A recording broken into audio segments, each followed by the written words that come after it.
Hello, in this video I'm gonna show you how to take a screenshot on your iOS 15. So there are two ways. You can either press on Windows Shift and S key at the same time, or on the print screen key itself, although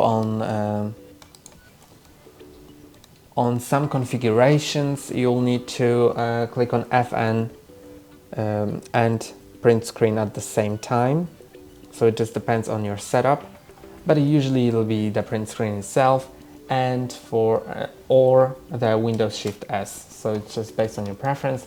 Then in this tool you can select snip or like the video recording, and you can set it to rectangle, window, full screen or freeform, and I'm gonna show you all of them. So the rectangle one, just draw it and it takes the picture.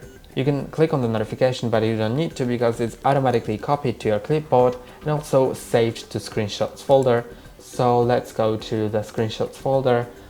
First we need to open the file explorer, then find pictures, screenshots, and now it'll be somewhere here. Yes, it is here. So this is how it works.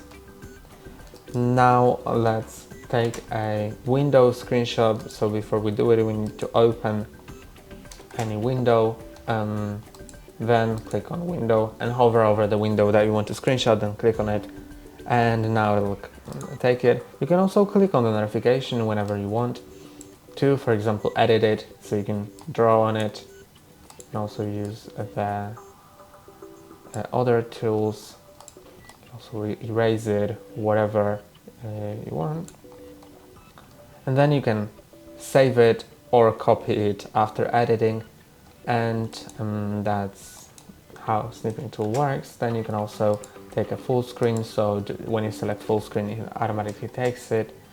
And there's also the freeform option, which I don't really understand, but you can just like draw the shape and it'll screenshot it in that exact shape.